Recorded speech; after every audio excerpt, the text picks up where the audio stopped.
With us for the next 25 minutes are Dr. Jake Dunning. He really is the man, Head of Emerging Infections at Public Health England, and our global health correspondent, Tulip Mazumdar. So, to our first question.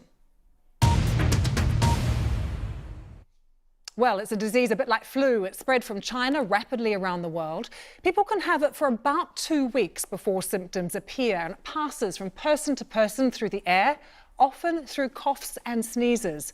So how do you know if you've got it? Well, among the symptoms are fever, a dry cough and muscle pain. Jake, this sounds a lot like the flu. How is it different? So the viruses are very different. They're two completely different family of viruses, but the symptoms are actually quite similar.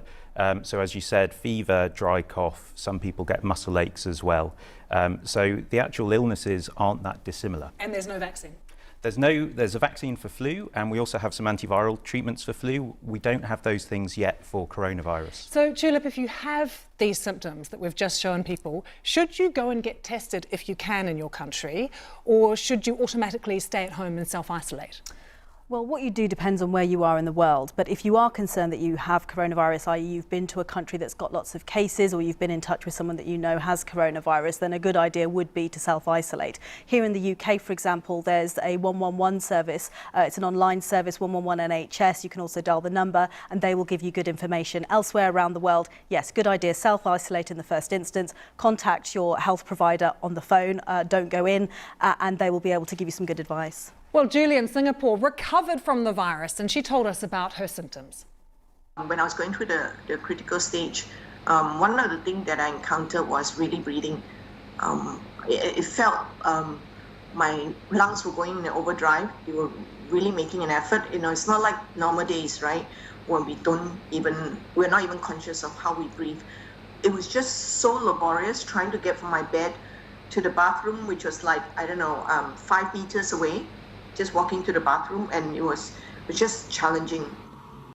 So good to see Julie has recovered. Jake, is breathing one of the main causes of concern?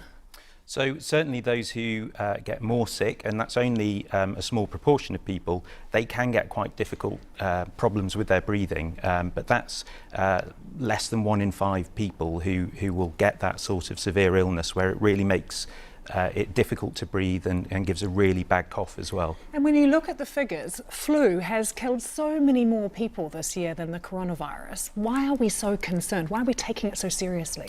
So this is a new virus, so very few people have immunity to this virus so far, because they haven't seen it before. And also it's spreading quite quickly around the world. So there's a potential for a lot of people to become infected very quickly and become infected before we've developed a vaccine and before we have effective treatments available. And it's older people that are the great concern at the moment. If that's the case, Jake, why are they shutting schools and universities? So in some countries, not all, they have made the decision to close schools and universities.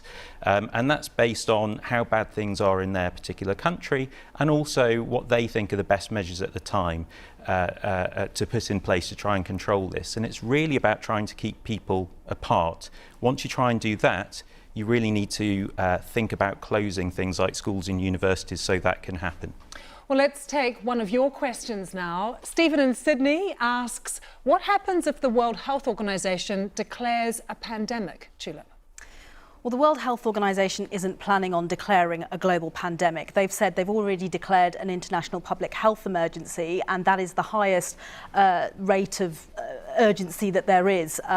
So declaring a pandemic wouldn't necessarily change anything. What they say at the moment is that there are a number of linked epidemics in different parts of the world, mainly in China, South Korea, Iran and Italy. In other countries, they say it's still containable. They say it's actually still containable internationally at this time, and that at the moment this isn't a pandemic. Now, I must say, if you speak to some other scientists, they are saying that we are transitioning into that period of a global pandemic if we're not in one already. But what the World Health Organization says that practically what we do, nothing will change if you call it a pandemic, and actually that might just panic people, and sort of some countries might just say, okay, well, it's here now, there's not much we can do, when actually there is still a lot countries can do to contain this.